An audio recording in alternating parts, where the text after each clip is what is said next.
132 পেটি নিষিদ্ধ cough syrup উদ্ধার করল পুলিশ।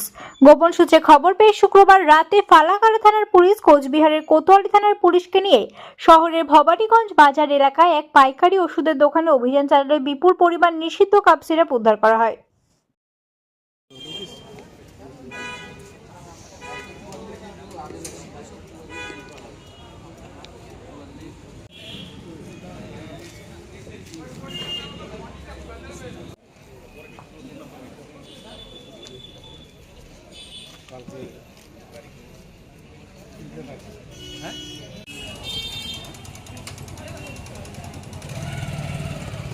লাইভ দিয়ে দেওয়া নাকি তাই কর